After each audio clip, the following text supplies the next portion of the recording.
What's been on y'all's mind? Well, I really love that book, that audio book, man, The Compound Effect. Compound Effect. Man, that really is a life-changing book, man. I mean, it really puts into perspective all the little things you can do to just tweak your life to change the trajectory of it. Just little things. Okay. You know, any practice in particular stick out to you? For me, it would be just decision-making with my health. Okay. You know, like just things you eat, things like that. Because over time, like he broke it down, like if you change, like shave 125 calories off your day, think about like in about 3 years, that's like a possible 33 pounds. You know, because of all the calories, you know, if just little things like that. And I'm like, I never really looked at it tweaking and fine tuning your life that way. So I mean, I've been picking up just doing a lot of more walking now and the kettlebell and things like that. And so that stuff helps me as I'm getting older. You know, it just making those little decisions, man, and kind of just focusing on that for the long haul, the consistency. Because the book is really about just the consistency for the long haul. Okay. You know, everything's a marathon. Nothing is a sprint. Yes. And so the book literally focuses on taking your time and just going the distance and making lifestyle changes, be it finances, relationships, health. It covers it all. And it does it very well and it's very comprehensive. So I highly recommend it, man. Definitely. It's only a 4-hour listen. It's on YouTube, and it really has helped me kind of shape things for myself. You know, because I'm just really trying to make some career decisions and things like that. And I'm like, okay, this helps me focus on how I can approach this material to get the best results out of myself. You know, so that's where I am with my journey. And I'm gonna really intensify that. So I got to really focus on things. How'd you hear about that, boo? My wife told me about it. Gotcha. Yeah, Gotcha. something she was listening to, and she told me about it. I listened to it that day, and this was like Wednesday. Man, got my mind going. It reminds me of the book Atomic Habits by James Clear. We talked about that one before.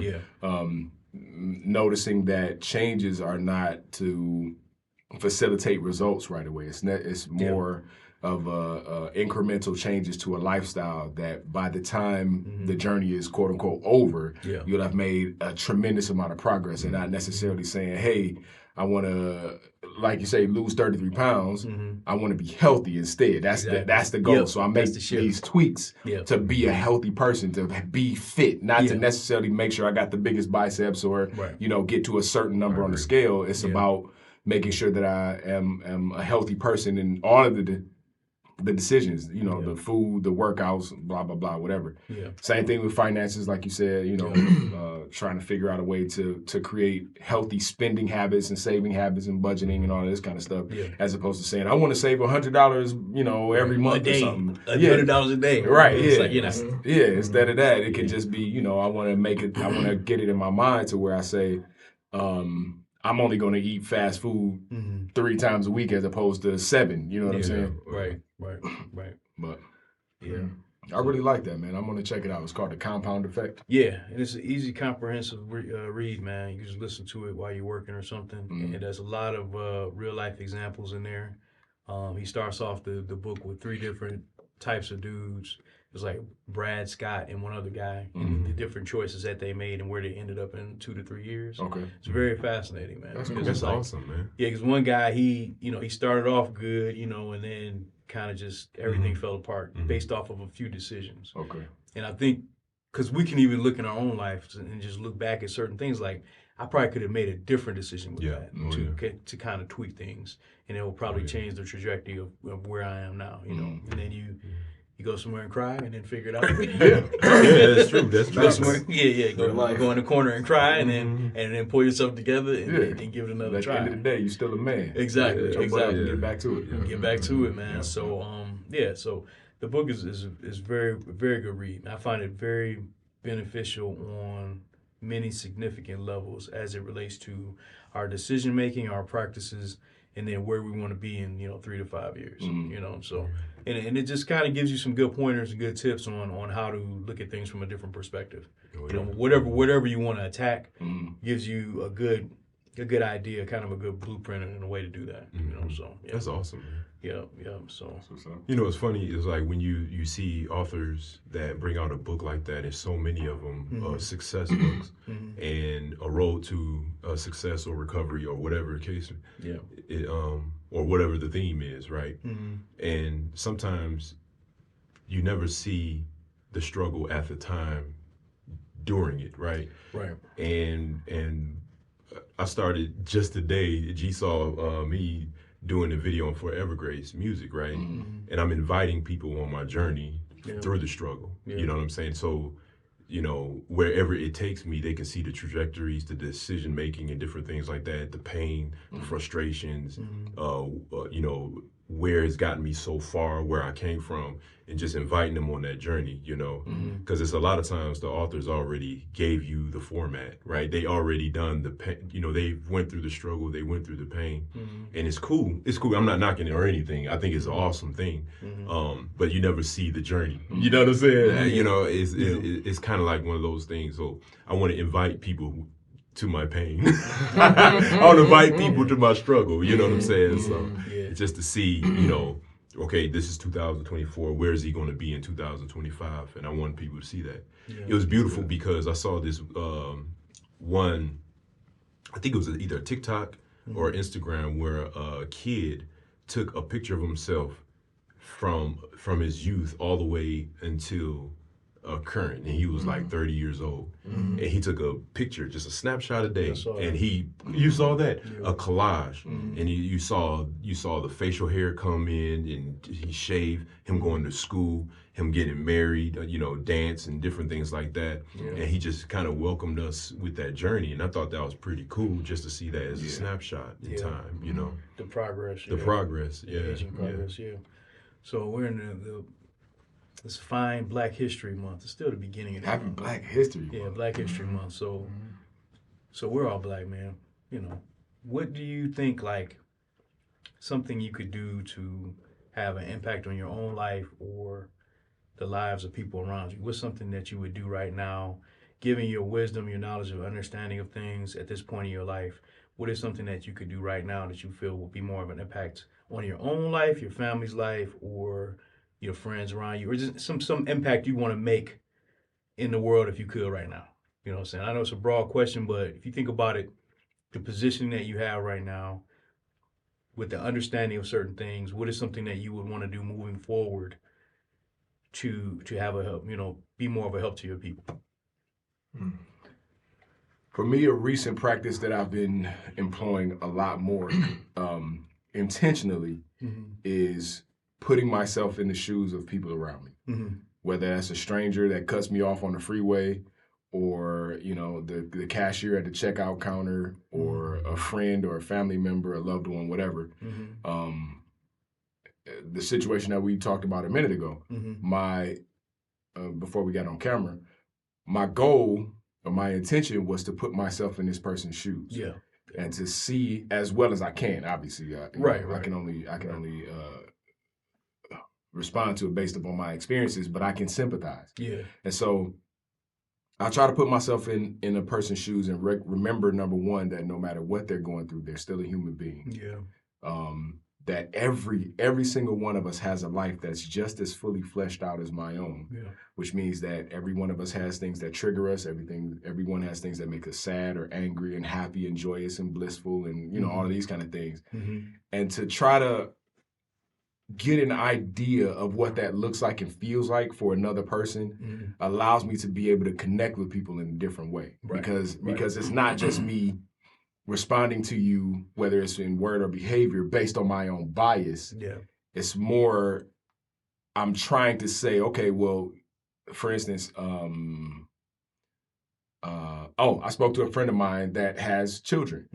And I was just thinking, like, wow, it must be really crazy to have a child, you know, when your children were babies, to have as a man, it doesn't even really register to me how much a mother has to be physically in contact with their child for the first year, maybe two, blah, blah, blah. Right. Like me, when I see a kid, I'm like, hey, picking it up and, you know, want to get it, you know, be as friendly as possible. But if you have another living thing clinging to you 24 hours a day for years at a time, I can understand some of the burnout that mothers and people like that experience, right? But if I didn't allow myself to be in their shoes, if I think about it through my own biases say, why in the world would you be, you know what I mean? How are mothers dealing with all of this kind of stuff? Y'all taking extra mental health stuff and blah, blah, blah. It doesn't even make sense. But then when you put yourself in their shoes, you're like, it really makes a lot more sense because you endure things behind the scenes that I would never even know. Yeah. And it would take me to have to use my imagination to try to figure that out. Yeah. And then I'm able to engage a lot more effectively. Got it. I don't know if that made any sense, but makes sense. So it's a deeper level of empathy. Yeah, exactly. Yeah, I think that's important. And so to help the community, everybody I meet is a part of my community, right? Yeah. But especially, you know, we're talking about Black History Month, so people in my community, if we took the time to put ourselves in the shoes of our brothers and our sisters and our, you know, our mothers and fathers, there would be a lot less hatred and enmity between us. You know what I'm saying? Yeah. Because if I can understand, the thing is, I understand your struggle. You know what I mean? We I'm from the east side, you from the west side. We both gang banging, blah blah blah. You know, if we acting crazy in the streets, but our struggle is still the same, essentially. You know what I mean? Yeah. And so if I can put myself in your shoes and you can put yourself in my shoes, then we can come together and love one another as opposed to have beef. You know what I mean? Yeah, absolutely. And it's not just for the violent things; it's also for just the misunderstandings that we have. We got. I'm sure y'all have. If y'all haven't seen it, or you've at least heard of Cat Williams and Monique going crazy on Shannon Sharp's show. Yeah. And the thing is that these situations, whether they're right or wrong, regardless of that, is a situation where one person or persons is unwilling to put themselves in the shoes of another person. Right.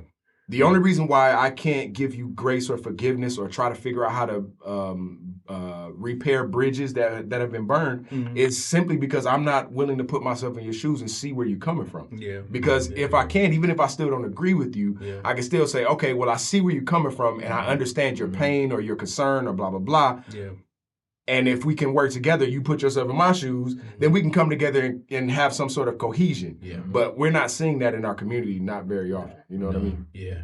Yeah, and the real power of that, what you're saying is once you allow yourself to subscribe to it and then let that become more of an action that someone can see, it kind of teaches them how to do it. Yep. You know, and then you just kind of let it be contagious like that because, you're right. It's, nobody cares about anybody. Everybody's just trying to shine. You know, For me, it'd be definitely let my words and my actions really, shine. Words to action. So for me, I think I'm definitely at a point in my life where it's like less talk, more work. And so whoever you're around, you want to have that impact where they look at you as a leader through your actions. And so and it has to be intentional. Something where you're conscious of eyeballs being on you. So it's just like, well, I know who I am on the inside, so let this shine on the outside. Be it in any situation, whether it's face-to-face like this, social media, interactions with strangers, you always want to be consistent in how you want the world to see you with no misunderstanding. Because a lot of times I think we find ourselves in situations where we're woefully misunderstood as people. And people, like we spoke earlier about pigeonholing, in another context, but in the context of how people want to see you, that's how they want to see you. And the thing is when you put words to action and let that be consistent throughout, I think I find that people understand more. Like, oh, you're not a thug, you're not a gangster. I mean, I've actually heard stuff like, wow, you draw? This is like, what's so special about that? Like, we have abilities beyond just basketball and rapping. Yeah. The wicked jump shot, or it's got to be displayed more. I think, and you force people to really become conscious of the fact that the whole thing of us not being a monolith. You really force that on people, and then when you really bang it over their head, I mean, it's no way, it's undeniable. So I think for me, the impact that I would want to have is just words to action. Really just focusing on my actions and being intentional and how I move in society and even in my personal life, just so people always understand, like, oh, yeah, this is what he's about. He's not, just happy-go-lucky, jolly guy, always joking around. It's more to it than it's just that. So, yeah. To your point, I've been working on just doing what I say I'm going to do. Like what you say, bringing words to action, keeping my word, making a commitment or, even just a regular statement. Yeah. And if it's something where I say I'm going to do something, forcing myself to follow through with those things because it means more than we may realize. You know what I mean? People depend on that's like currency, man. They be like, you said you was gonna do that. You be like, I did. Yeah, and I've let a lot of things fall in my lifetime. A lot of things that I've said I was gonna do, I've let them fall, and it's not intentional. It's just I get scatterbrained. I'll be like, they'll understand. Right. But the fact of the matter is, your reputation takes a hit every time that happens, and I'm realizing that more. It does, and I'm working more to be a man of my word. Definitely, I think it's paramount. Because the thing is, as we get older, you're going to find your phone's going to start ringing a lot less. Right. You're alone. Yeah. Right, It was like, I ain't messing with Mike. Right. You know what I'm saying? You don't want that reputation. And the thing is, you'll have that reputation and not even know it. Right. Because people will rock with you and kick you with you. And then it's like, they won't mess with you in certain settings or situations. Or they just don't follow up with you because that's what you... Right. And we all do that on some degree, to some degree. We all got people that, we like, you my boy, but... Right. Yeah, it's always that question out there, like in the similar context. If you had one person you needed to call right now, there's a gun in your head. And you know they we're not answering. Who would you call? You know they're not going to answer. Right. Who would you not call? Right. So, it's the same thing with reliability. Like, if it's somebody I need to be on time, who am I calling? Bro, that's a big word. Yeah. Reliability. Yeah. So that's the impact. I think what Mike said was ideal. At first, you were saying about putting yourself in other people's shoes. I think that does fall back on the commitment, because the very moment you put yourself on somebody else's shoes or consider how they will feel, then you know how to kind of manage your way of dealing with things. You know what I'm saying? It allows you to give them more grace. Yeah. Universally. No matter what it is, you're able to give them more grace when you put yourself. And that's what it's all about. You know what I mean? Yeah. It would make your relationships across the board, across genders, different ethnicities, all of it. It would make you have a deeper level of empathy. And honestly, life just teaches you. I mean, if you're around people enough and you experience people enough, you kind of develop that along the way. If you see the plight of others and how a lot of our plights are not that different. A lot of the way we get handled in the world, it's not that different. So, you kind of develop that empathy through just living, and I mean really living in the world, not just observing online, looking at YouTube, just looking at consuming YouTube content. I think that's the issue right there, is people assume too much and not really experience. And I think that's the key, is the assumptions, make a fool out of anybody. And like I said, put yourself in the shoes, or at least try to imagine being in that situation, kind of help out your empathy, towards others. I think it's very important, man. I think that should be a crumb or a pill we take every day, is when I wake up this morning, I'm going to try to do the best I possibly can by seeing other people in their situation and try to be a service to them in some type of way. You know what I mean? And I'm not talking about handing money, showing my phone, me recording myself. That's like a disservice to what a true servant. No. It's that's crazy, man. It's a true it's servant. An insult to the person that it really serving. is. Absolutely. Exactly. Absolutely. Yeah, but if you got the phone on $100 bill and you're like, here you go. Right. It's like that ruins that. That Show ruins over the face. Yeah, but I think one's ability to yield to a deeper level of empathy is a gift. And once you're able to do that, it does enlighten you in a way that you couldn't see, especially when you're younger, man. Yes. Like when you're younger, you're like, man, I'm trying to get mines, man. I'm out here, I'm hungry, Right. But as you get older, it's just like, man, I can't just run over people and just, leave everybody behind and just kind of, do my own thing like nobody else exists, because we actually, ultimately, we all need each other. Absolutely. Especially at certain points, certain seasons in our life. I think the impact is when you exercise that example of empathy, it would help others to see, like, wow, you showed me love. I won't forget that.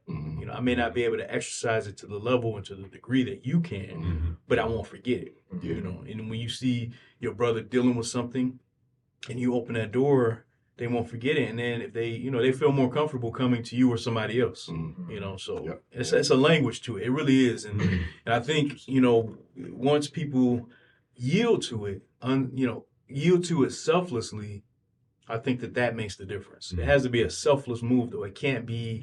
It can't be a camera on it, and it can't be something that you feel like you deserve a pat on the back for it. It has to be just something that in your own private heart and in your soul, you're like, this is just something I want to do because it's right. Yeah, you know? I do it because I love people. Yes. Yeah. I love the people around me. Yeah. And that's the impact. When you spread that, you put that out there, man. I mean, it's undeniable, man, the power of it. So Undeniable. That's a perfect word, because it absolutely is. The effects that come from being intentionally sympathetic and empathetic are undeniable. Yeah. And I hope you can connect with that individual, man, because I think you can have an impact, man. I really do. I really hope that at some point you can. Yeah.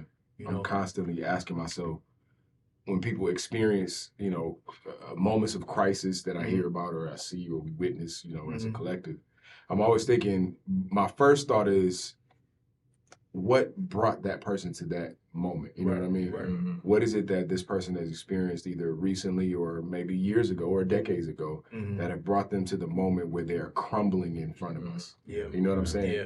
Oh, yeah. And that thought allows me to say, okay, well, it might seem outrageous, but at the end of the day, this is a very predictable outcome. Yeah. When somebody's experienced the level of trauma that we've seen certain people experience, you know what I mean? Yeah, that's predictable. Yeah. It's not as crazy as it seems, because if you just watch the tracks, you'll see it coming. You know what I'm saying? Yeah. One thing that helps me try and maintain a certain level of empathy is I'm always asking myself, like, do you know that person's story? And I say to myself, I don't even know that person's story, man. Like, I don't really know who that child was that is now an adult. And when you start thinking of things like that, you start looking at people like, wow, that's just a little boy that's grown into a man that a lot of stuff was missed. Or that's a young woman that somebody didn't give her the attention she needed, or something that she needed. And now that she's an adult, it's just not there. So once you start having those kind of questions and thought processes, as soon as you look at somebody, it gives you a level of empathy that you just can't really put to words. You just can kind of just see them immediately, like in a different light, I think especially when you face people that have those kind of situations, and to your point, like you said, okay, can I see the child, what happened to the child that made them grow into the adult that they are? Realize that too, a lot of people's trauma locks them in when that trauma happens. Right. Like they haven't been able to mature or grow past a certain thing or get over it, you know what I mean? To a degree, it kind of locks them into that point of development or that point in life when that trauma happened. And you have to be mindful of that sometimes too. And I think what you all were saying, like just the empathy side and listening to people, you know what I mean? Really listening to people and let them talk through where they are, what their thoughts are, what's going through their mind, and you being transparent as well, I think is just the right building blocks to help, with empathy and being able to help people. Yeah. And I think that's the biggest impact. We can one of the big greater impacts we can have is that is empathy and just understanding that while we're all different, our walk, we have to walk a path, and we don't know each other's story all the time, but you can definitely say like, man, I want to put myself in their shoes the best that I can, and say, you know what, I can listen because I understand that there is something wrong here, or there's something just not whole, so that's just my thought on that. What's your what would be your approach? My approach, remember to the original question. I think it's just is mainly listening, That's a big one. Yeah, I mean, and that's something I've been internally focusing on as well, you know what I mean, and just saying less and listening more, and like I said, just giving people time to kind of voice where they are, what's going on, and really listening, and not listening just for the sake of getting your rebuttal ready or listening for the things you can pick out of the conversation and challenge them. I was talking to Ethan about this earlier. I had a guy respond to one of the videos on my channel, and his questions were all kind of, it was like a series of questions that I knew he was trying to kind of bait me into an argument. Yeah, I saw that. And I didn't want to have that kind of conversation, you know what I mean? Yeah. And I'm really trying to be more into building bridges and making connections with people and looking for opportunities to help, and not just to argue and make more divisions and more noise, So I even told him, like, I know I'm I know it feels like I'm avoiding your questions, and I am, because if I answer those questions, all it's going to do is just give you those nuggets of, next thing to attack or next thing to go after. I'm not interested in that. I want to. It's not only I want you to listen to me. I want to hear from you. I want to listen to you and see what your story is and where you're coming from as well, because even if our backgrounds, especially if our backgrounds are different, me listening to you, I'm probably going to learn something and pick something up. You know what I mean? Exactly And giving people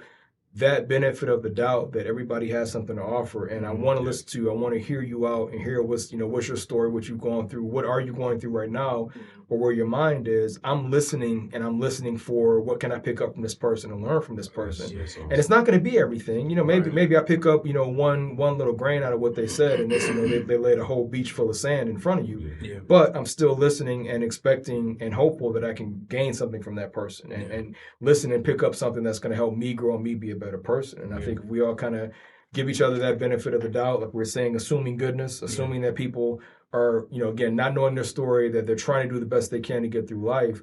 If they see you're trying to give them a chance and speak their part, and that you're being honest, you're being transparent, I think that's the most we could do, and just let things play out from there, but try not to be a part of the problem. Right. Because man, it's plenty of toxic people out there. So just trying to do anything we can to move the needle in the opposite direction. I think we're going the right way. So I think like what we're doing here is the great platform for that. You know what I'm saying?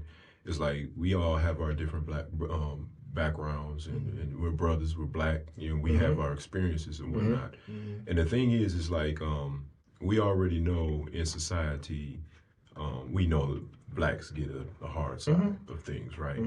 But the challenge is, who are we becoming in the process? I don't ever want to become just an angry man, but I want to become someone that can be of service regardless of how I look. It's Absolutely. Like I don't.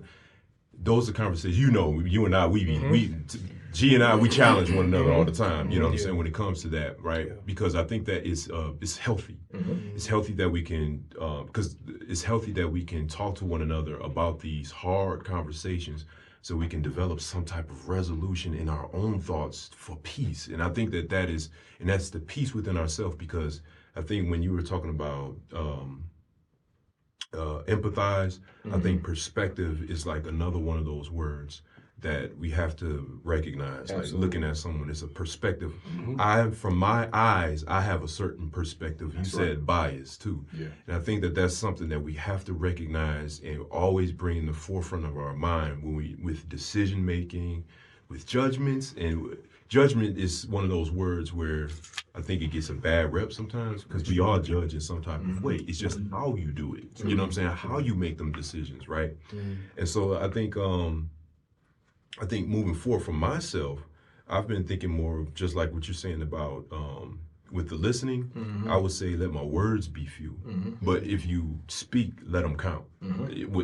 Be calculated. You know what I'm saying? Be absolutely calculated, because words are so powerful, and you can either build someone up, or you can tear them down like that. And when you tear them down, it is very hard to recover. That's exactly right. That's true, man. That's why if you put yourself in their shoes, it's much less likely that you'll say something to tear them down. That's right, Because if I'm willing to go to the lengths of putting myself in somebody's shoes, then I'm also probably willing to go the length of being careful with the way that I handle it. You know what I mean? Absolutely. Because obviously that's the whole intention. I'm careful with the way that I handle people at this point, and like we said before, the proof is in the pudding. The results are undeniable. Undeniable. And I think it's just like we were talking about. It's important to recognize that the world, not even the world, people are tearing other people down all the time. All the time. And nobody needs help getting torn down or getting demeaned or in any of that. Nobody needs help with that these days. You know what I mean? So it's just like, you set your intentions and your goals and your mindset, your path on trying to find as many different ways to build people up and to build bridges as you can, because there is everything else people face when they walk out their door. It's a lot of opposition out there, man. So it's just like, I could be a part of the noise. I could kind of join in and kick you while you're down with everybody else. But it's just, I think it makes you stand apart when you come at somebody, especially if it's somebody that you don't know, and you come in with an intent of looking to help them or to strengthen them. You know what I mean? And like you said, even if you do have judgment, kind of let that judgment be, okay, I can judge that this person comes from somewhere different. Now let me hear them out. And like you said, that word is so important, perspective, because if I'm standing on one side of a building and another person is on another side of the building, if they're designed different ways, if the sun is on one side and not on the other, you're looking at the same thing, but what you see is different. You know what I mean? Reality isn't so locked in that it's just something that shows up one way is going to look that way to everybody. Without knowing that person's background, their story, their experiences, and where they are right then and there, you cannot say what a person sees from just some event in life or something that happens. It's like you might see it one way, you might perceive it one way, but not everybody else does. And that's really what started hitting me in terms of love. Because we can slap a label of love on a whole bunch of different things, but at the end of the day, when you go back and talk to that person, is that what they feel like they got from you? And that's what you judge it by. It's not I walk away feeling like I show love to that person. Talk to that person once you're gone and interview them and have somebody talk to them and say, do you feel like what that person showed you was love? And if they say no, then you haven't. You haven't done it. So one of the things that I was thinking about, what you was talking about, I was always thinking about when we talk about perspective, right? There's always an expectation, right? And I always think about that expectation. It's like, what do you expect from someone? Yes. Or is it something that you should expect to begin with, right? And when you get what you expect that you get, do you like the results? You know what I'm saying? It's just like, it's just one of those questions that you have to constantly ask yourself is okay, am I the epitome of love right now? You know what I'm saying? Does love expect anything? I mean, you know what I'm saying? It's like you gotta ask those questions to go down this psyche of action and purpose and all these things. You know what I'm saying? It's wild. And like you said, like me being who I am or whatnot, I'm stumbling down this path and strengthening my legs because I know the journey's long, right? Figuring this journey out not on my own because we got each other and different things like that. But there is a sense where you are on your own in many, many times in your life. It's your journey. Right? So it's the experiences. In every milestone, you are a different person because you've gained something. Exactly. Some people don't. That's true. I know people that are still the same at 35 as they were at 15. Oh man, that is so true. That's hard. That's hard right there. Yeah. So let me ask y'all this. Do you think living a life of gratitude can have a positive impact on somebody else? Wait. On somebody else? I was just about to say on somebody else. What do you mean? Describe. So if I exercise the example of living a life of gratitude, it can show others that your situation may be bad, but there's always something to be grateful for. That's just my theoretical idea about that. Yes, but that comes with a condition because when you come at somebody like, look at me and see how I'm thankful, and you should be able to do the same. That again, that ignores. That's why I said it carefully, theoretically. That it ignores what that person is going through or has gone through, and I think we have to. That's a hard one. You try to be the best example that you can, but getting somebody to that point of being of having gratitude. And we were talking about this the other day. You really. I've been learning at 45. I've been learning and teaching myself that you can't have. You can't have gratitude. Is that the right word? No. The word is right, but you have to learn. I've been having to train myself not to look for the things that I don't have or that I want, and then try to draw gratitude from that. Not trying to use gratitude as a tool to get to those things that I don't have or want. Say that one more time. I understand. I have to be careful to train myself not to focus on the things that I don't have. Because when I'm looking at and thinking so much on the things that I don't have or that I want, it's very, very hard. I've struggled with getting myself to that point of being consistently having gratitude. Because I'll so often go to, ignoring completely everything you have because I'm so focused on, I want that. Yeah. I got to get that. I got to get to that point. And Mm-hmm. when I'm thinking like that, I found it hard for myself to be consistent in my gratitude practices. Gotcha. I So love having this. to change I that got focus I love what back, you're saying. you know what I mean? Because Yeah. okay, you can have things out there, but it's such a steep hill Mm-hmm. when you start setting your desires or placing value in those things that you don't have yet. Yeah. Because you're ignoring all the things that you do, and that's what you have to look for to find your gratitude. I love that. And again, it's been a journey for me. I'm not at all standing on a pedestal saying this. I'm saying as a person that is in the midst of learning this myself at 45, Yeah. I'm having to just constantly focus myself back on look at the things you do have. Yeah.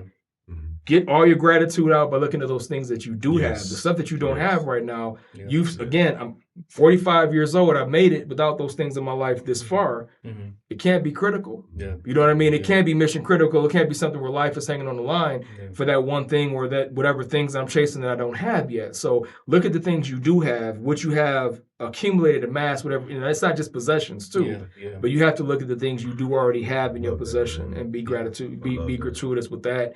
And that's where I think, again, as we were talking, that's where I think those that are faithful with few will be given more. And again, it's not about using this as a tool to get more things. Right. It's about if I can have something that maybe is not as valuable or not in high quantity that somebody else does, and if I can be thankful in that mindset, Mm-hmm.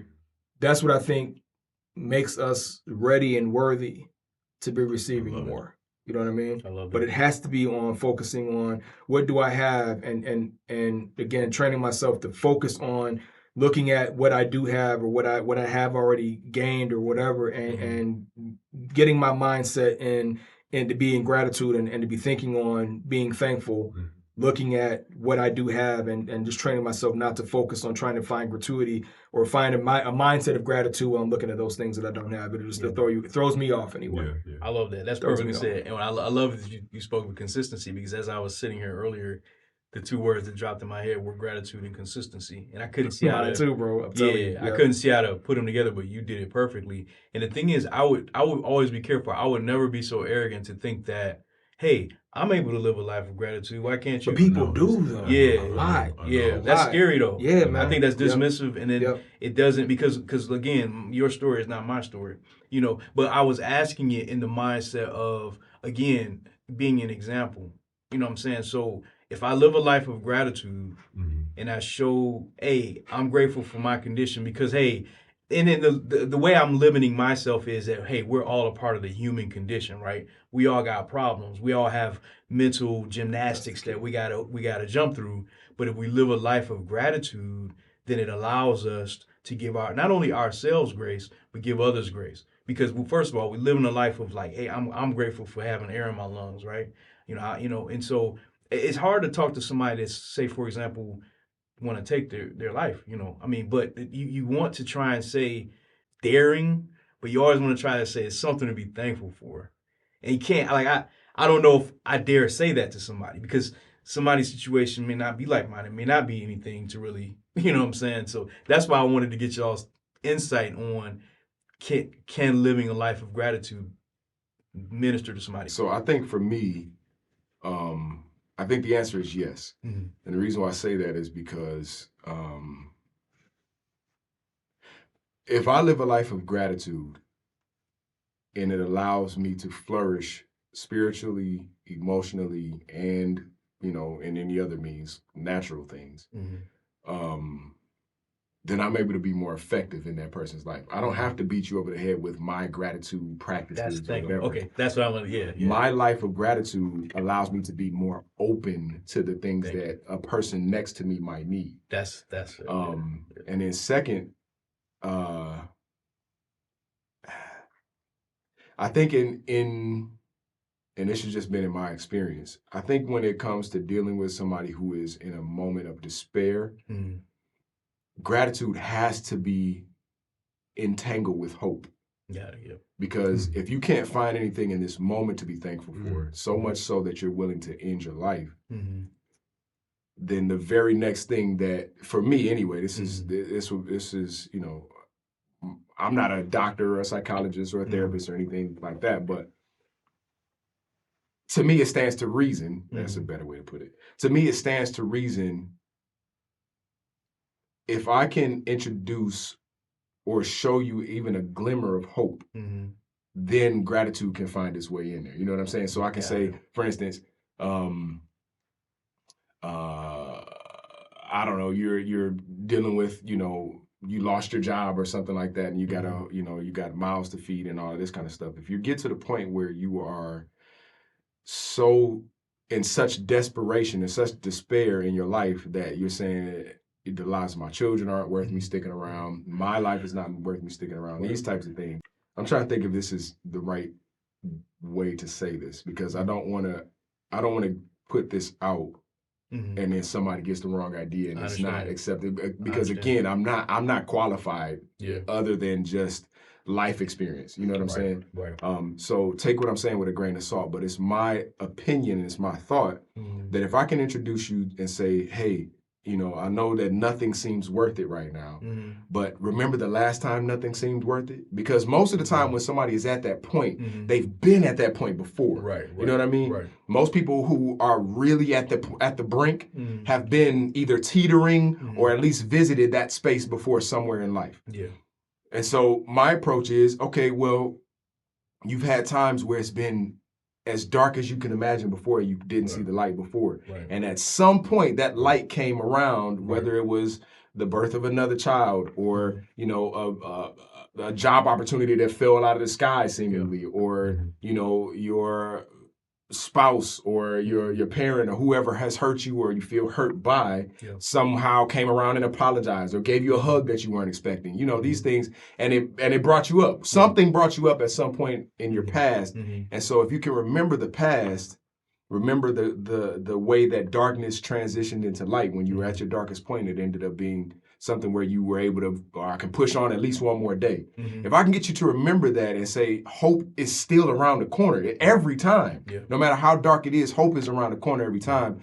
And I can say, you can be thankful for that. You can be thankful for the memory of the first thing, that time that you went through before, and the overcoming that you've experienced. Is that the right way to say it? The times that you've experienced being an overcomer in the past. If I can get you to remember that, then there's your gratitude.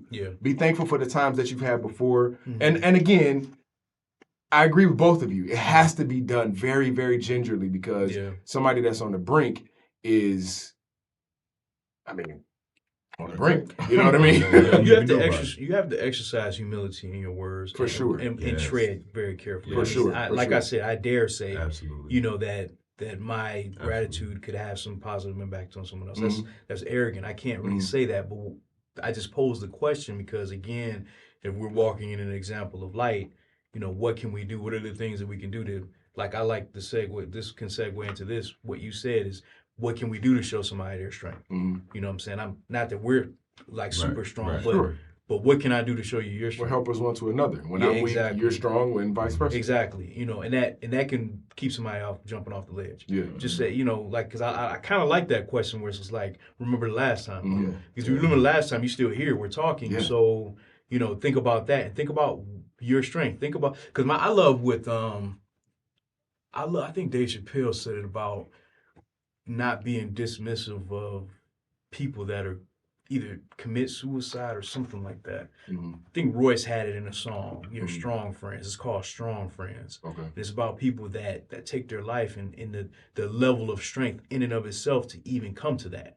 So I was like, that's deep, but then it takes even, I think, more strength to say, I'm going to pull back from that and I'm going to find purpose in my existence. Because let's be clear, like, it's a lot of factors that bring people to that in this life. It's a lot of factors. You erase hope alone, just hope. That one word, if you take that from the equation, man, that alone could crush any of us. So there are two, not to cut you off, I just want to drop these two words and you go ahead.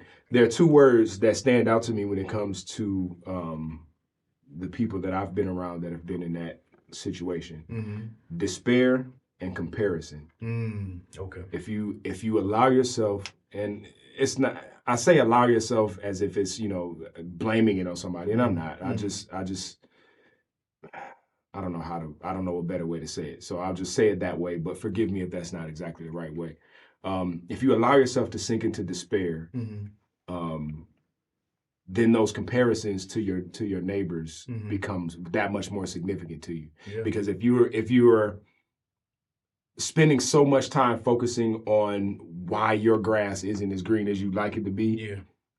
so much so until you just sit in the yard and wait for it to turn brown. Now you're desperate. Mm-hmm. Then you look at your neighbor's yard who's been watering their lawn every day. Yeah. You know what I'm saying? Yeah. And again, I want to be really careful because I don't want to blame anybody. You know what I'm saying? Well, it's more so like you don't want them to subscribe to the notion of despair. Yeah. You know what I'm saying? It's not that because it's not always a choice. Sometimes you just kind of walk into it unknowingly, and it's just like, man, I'm here and I hate it. And so, like, what do I do now? Yeah. So sometimes people subscribe to the notion of something, and then they just kind of end up there. You know, I don't know. Yeah. I think that that's what you said. Yeah. Life is rough for all of us. You know what I mean? Yeah. Regardless of the things that I own physically, the people that I'm around, the woman that I marry, or the children that I have, or the house that I live in, the car to drive, job that I have. All of these things don't take away because all of those things are essentially outside of who I am. Right. It's outside of me. Right. My wife is my wife, but I am me. You know what I mean? Yeah. My car is my car, my job is my job, but I am me. And so me as an individual, my life, just like your life and all of ours, are going to have periods of turmoil. It's just a fact. Yeah. It's like you said before, the human condition. And so the reason why I bring up comparison is because a lot of times we compare ourselves with people and we forget that they're struggling.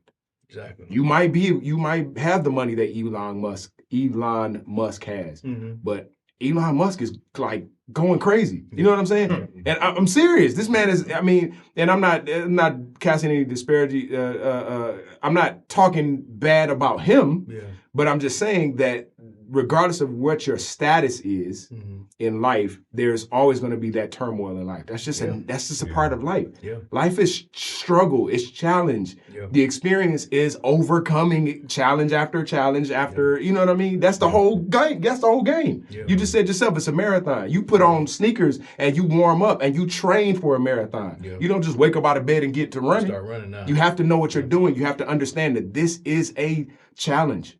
Yep. You know what I'm saying? Yeah. Marathons aren't easy. Yeah. Marathons take everything out of you. It takes all of your effort in order to get to the finish line. Yeah. I think it's also paramount that we don't let our histories define us.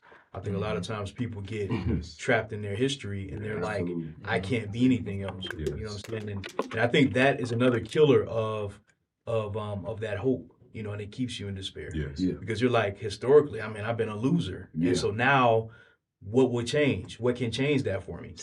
See, that's an awesome point. It's like, who said you were a loser? Thank you. And who is giving us these words? Exactly. And that's another thing. It's like, for one thing, I've showed up into this universe, into this earth. Yeah. I didn't ask to be here, right? You know what I'm saying? But that's not necessarily a bad question to ask, right? Yeah. I think what it is we have to find purpose. I think one of the things that, you know, as you guys were talking, I was thinking about when you talk about that gratitude.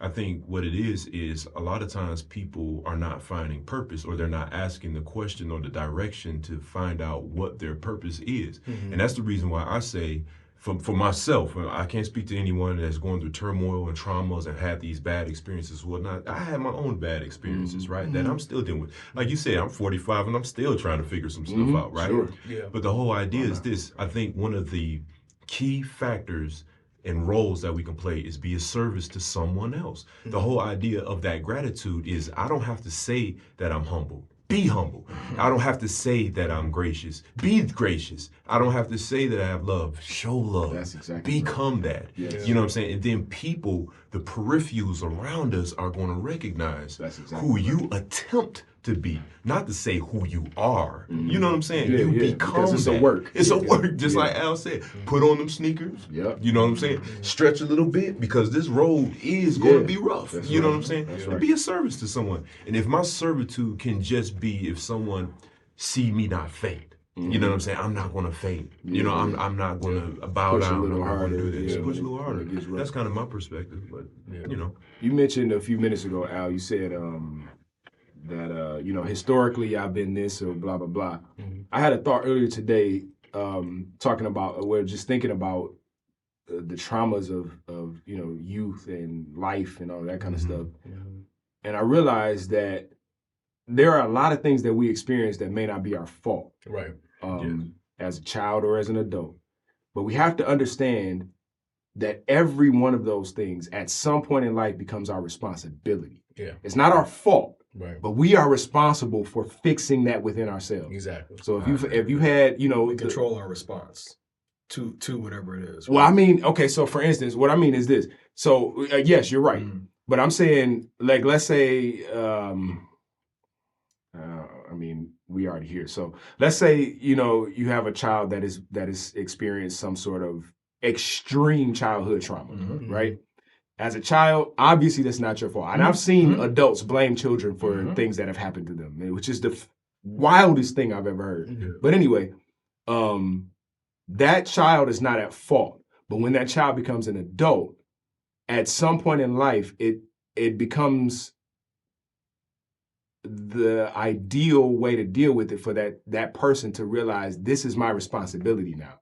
I'm responsible for how my life goes forward based upon healing from this trauma, whether I need to get therapy, I agree with that. whether I need to go talk to the person that hurt me or the people or whatever. I'm responsible for making it so that this doesn't weigh on me as much the rest of my life. That's what I mean. Yeah. So it wasn't your fault that you lost your job or got laid off, but it's your responsibility to make sure that you do what you got to do to take care of blah, blah, blah. You know what I'm saying? It's not your fault that you were abused, but it's your responsibility at some point. This is not me trying to push or rush, you know what I'm saying? But we have to think about the fact that being a victim for an entire lifetime is not the way to be. It's not the road, yeah. I have to understand that everything I've gone through, my path forward depends on what I do now. Yeah. Not what that person did to me 20 years ago, or what the guy at my job said to me a month ago, or what, this person that bumped into me at the mall 5 minutes ago. Yeah. Everything that I do going forward is based upon what I do now, my responses to these things. Yeah. I'm responsible for that, right? Yeah.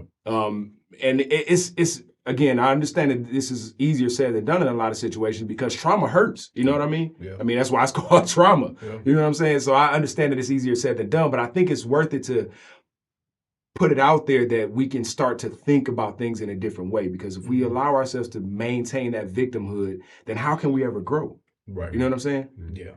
And I think, because I hear what you're saying. I guess the only reason I was, and I didn't mean to interrupt you, it was just the thought popped in my head when you were saying it, because I've talked to people who, when they're traumatized by things when they're younger, giving them anything that looks like accountability or responsibility for something they had no control over feels like it starts to overwhelm them more. It feels like it's putting an expectation on them that they have to show that they've healed or grown past it, and a lot of people genuinely don't know how to. Sure, 100%. Right? So that's the only reason. Like, when you said responsibility, that was what made me think. Like I've met people who feel like they have no idea how to get out of it, and I like to try to give people the encouragement, empowering them. Mm-hmm. You have the opportunity. Yes, you've gone through these things, and this was unfortunate, but you have the opportunity and the power to take control of your narrative and how your story ends, and decide that you're not going to let that define the rest of your life, or decide that I'm going to choose to take that experience and move in this other direction that I want to as a response to what I've been through. Like I said, that's the only reason why like that word kind of stuck me, because I've heard people feel like I don't want to take any more burden on from that situation. I just need to know how to grow past it. You know what I mean? And sometimes I think that kind of that adds on to them to kind of before they're ready to really deal with it. That's why I said at some point, because some people are. I mean, some people may not get there. You might have experienced something at 10 that you might not be ready to deal with until you're 60. Who knows? But I'm saying at some point, and then another thing is, and this is just my opinion. Again, I'm not a doctor. But I think that, because I know how the internet is, but I think that what you just said still denotes responsibility, because you say, okay, you have this choice. I'm responsible for the choices that I make. Perspective, right? Because people, how are people going to receive? What you mean? The word responsibility makes them feel like they have to carry. They have, and again, I understand what you're saying. I think it's just, when you start dealing with people that are in that kind of trauma, I think the semantics of it can make or break people. Okay. You know what I mean? And Okay. that if you've been through you've overcome a certain number of things and somebody else doesn't know how to, the way you present the problem to that person, that perspective problem again, could seem overwhelming to them. Right. And I agree with you. I agree that in practice, it is a responsibility. I think if we approach it with that word specifically, you might risk. Sure, I'm talking to y'all. That person. Got you. Yeah, I got you. Sure. We recognize that it's absolutely your responsibility, but I definitely see what you're saying. Yeah. The only pushback I would give, and this is just me being a jerk, is that is that the fact is responsibility. Your feelings don't matter as much as the fact. The fact is that whether you choose to wallow in it forever or take care of it, and if you don't know how to take care of it, you still have the choice to either say, I'm going to talk to somebody that knows how to figure it out, or talk to a therapist and get it, work through it, whatever. It's still your choice. And the only the only person that's responsible for your choice is you. I think that allowing... Right, man. Say it again? No, I think that's the right approach. I mean, those are the words that sometimes you have to use. Yeah, you have to. I think it's true, but I definitely understand your desire to be as gentle as possible, because that's fair. That's just what you're supposed to do. Depending on the person you do. Well, most people need gentleness. Yeah. I mean, even tough guys, even tough guys need gentleness in certain areas. Yeah. There are certain areas that I can deal with all day long without breaking a sweat, without even flinching. Yeah. But then there are certain things that trigger me. Yeah. And in those things, I may need to, to be handled a little differently. You know what I'm saying? Right. So I definitely get that. I understand that people have different sensitivities and all of this kind of thing. And even with that, I still believe that,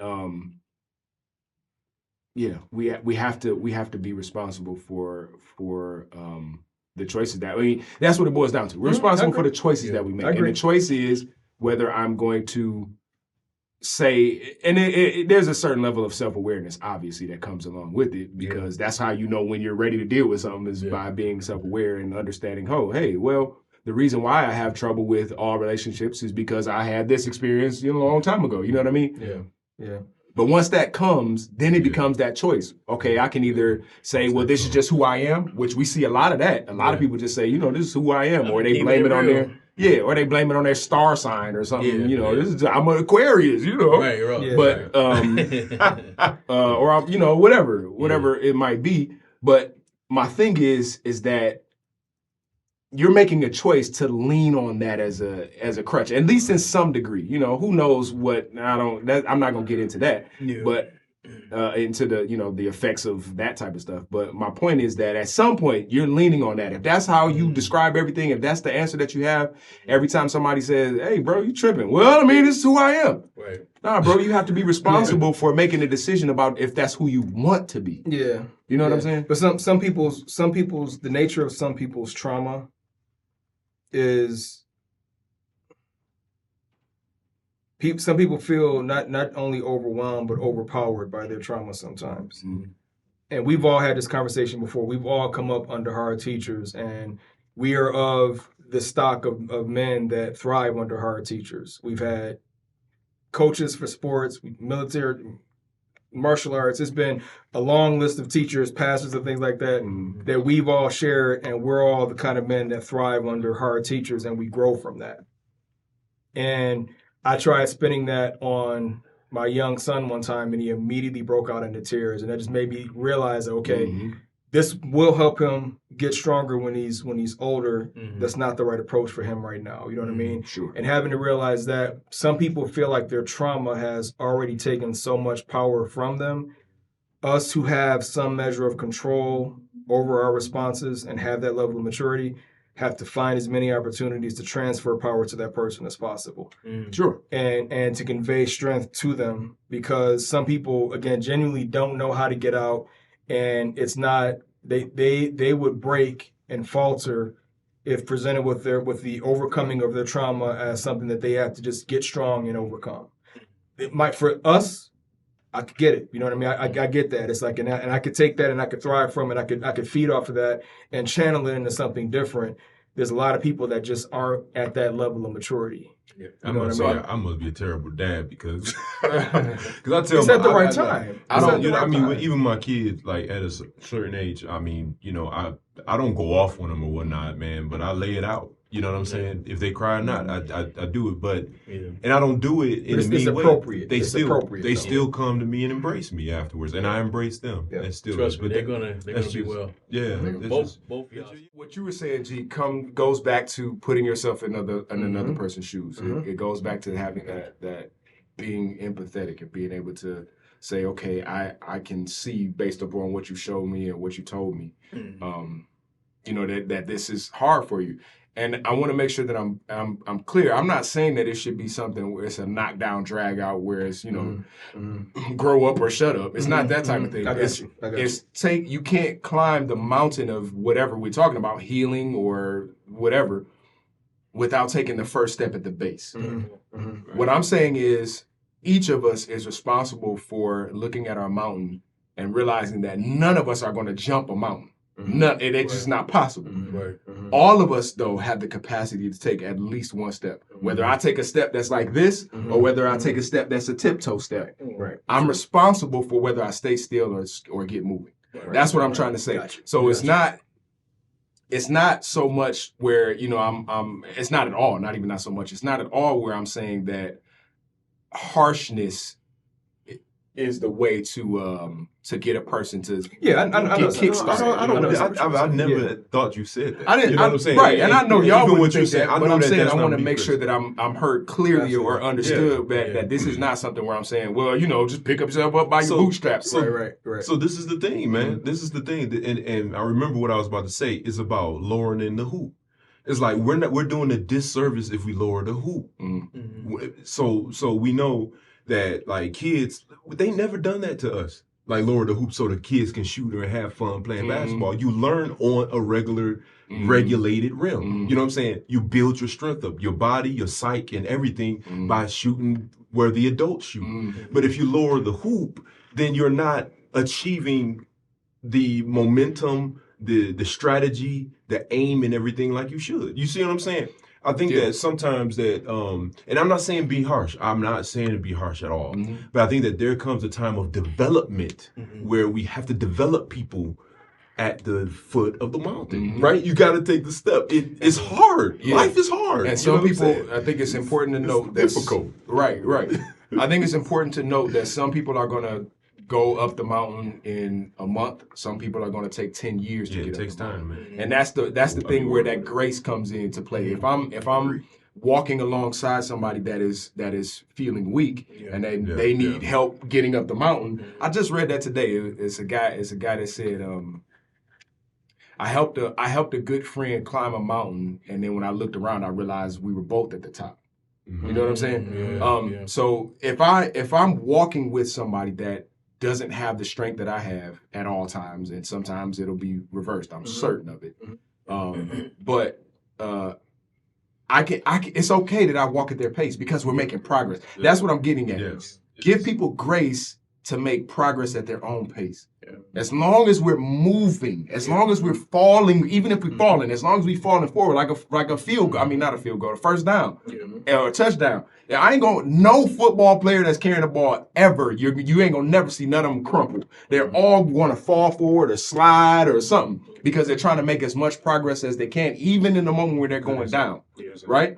So I'm saying that as long as we're making progress in whatever arena of help or, you know, whatever that we're talking about, a person's strength isn't taken as much into account because I don't care how slow you walk as long as we're walking up this mountain. Come on, let's go. You know what I mean? Because at the top of the mountain, you're going to look back and realize, man, there was a time where I was a mile below where I am now. And it's important to know that abandonment is not an option. Like you can't abandon them or yourself. I like that. Yes, you know, like that's true. Yeah, it's important, man. Like I can remember learning a very hard lesson when I was a kid. Like I probably talked about this before, I don't know, but I was on a field trip. John E. Clark Elementary School. I was on a field trip. My father was chaperoning him. I told you about this? I had a good friend named Paul, and we were good friends. Both chubby kids in the class. Sat together on the bus. People started teasing him, and it made me cry because I'm like, I don't want to be associated with them. People teasing him. And it's like, my father got really upset, pulled me to the side, said, "Don't ever do that again." You know what I'm saying? Don't ever. That was your friend, and I mean, we obviously weren't friends after that because I hurt his feelings. But I learned that you can't abandon, at the expense of somebody else because everybody else is not cool. So, and it kind of goes in line with what we were talking about earlier, man, before we started the show. Yeah. Just that abandonment and that just like shame and ostracizing somebody. And it's like, can't do that, man. Yeah. I mean, because the thing is, I wouldn't want that done to me, for anything. so true. So why would I do that to somebody else? That comes with putting yourself in their shoes. Yeah. It's like do unto others. Like people have thrown that away, man. Society today has thrown that away. Do unto others. They don't even care, man. Everybody wants to seem cool or in the know or I'm the hip one. So I'm gonna clown you so I don't get it. Yeah. And it's most of that is Terrible, projection, man. Yeah, it is. What I've seen, Yeah. especially in the situation that you're talking about, was projection. Weak people, There you go. projecting their weakness onto somebody else. Yeah. Hey, don't look at how weak I am. Yeah. Look at that guy. He's falling apart. You know what I mean? That's unacceptable, man. Yeah. I found that to be unacceptable. Like, especially in the time that we're living in now, where you would think people are trying to understand, like, hey, there are people with problems. Like, why would I do that? Yeah. You know what I'm saying? Like, why would I? That's hateful. Yeah, it's hateful, but it's like, why would I Literally. particularly do that? Like, I don't got nothing else to do but focus on my man over Yeah, here. exactly. It's like, come on, man. That has no that bearing is whatsoever on your life. I don't respect it, man. Yeah. I think you'll let people know too that it's the weakest among us that start throwing stones at somebody else. There you go. That's perfect. Interesting. That's You gotta perfect. just make sure people know. Like, I've talked to my sons about that a lot. Like when you got somebody that's bullying you, we're talking about you. That how much they do that is just nothing but showing their level of insecurity. Yeah, It's real. It's the Yeah, weakest that's among real. us to do that. And anybody that actually has strength or has been weak and has become strong is going to see somebody like that and try to help them. Yeah. Yeah.